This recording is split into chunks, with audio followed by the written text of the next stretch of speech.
நாளின் காலை வேளையிலே ஆண்டவர் நமக்கு தருகிற வார்த்தை சங்கீதம் 68வது அதிகாரம் 19வது வசனம்.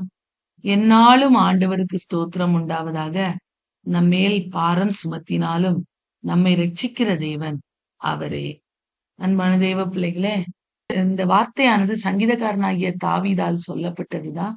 அவர் சொல்றாரு, என்னாலும் என் ஆண்டவருக்கு ஸ்தோத்திரம் உண்டாகட்டும். ஏன்னா அவர் என் வாழ்வில எவ்வளவு பிரச்சனைகள், எவ்வளவு போராட்டங்கள் இருந்தாலும் அதிலிருந்து ஆண்டவர் என்னை விடுவித்து காக்க வல்லமையுள்ள தெய்வமாயிருக்கிறார்.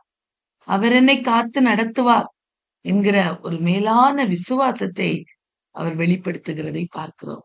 அன்பான தெய்வ பிள்ளைகளே, நாம் நம்முடைய வாழ்விலே பிரச்சனைகள், போராட்டங்கள், நெருக்கங்கள் வரும்போது சோர்ந்து போகாதபடிக்கு நாம் என்ன செய்யணும்னா, ஆண்டவருக்கு ஸ்தோத்திர பலிகளை செலுத்தணும்.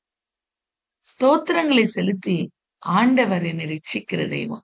நான் கடந்து செல்கிற இந்த பாதை அது எப்பேற்பட்ட பாதையா இருந்தாலும், என்னுடைய வாழ்வில எவ்வளவு பிரச்சனைகள், எவ்வளவு போராட்டங்கள், எவ்வளவு நெருக்கங்கள், எவ்வளவு பார சுமைகள் இருந்தாலும் என் ஆண்டவர் அதிலிருந்து என்னை விடுவித்து காக்க வல்லவர், அதிலிருந்து என்னை ரட்சிக்க வல்லவர் என்கிற மேலான ஒரு விசுவாசத்திலே இந்த காலை வேளையில பலப்பட வேண்டும் என்று சொல்லி ஆண்டவர் விரும்புகிறார்.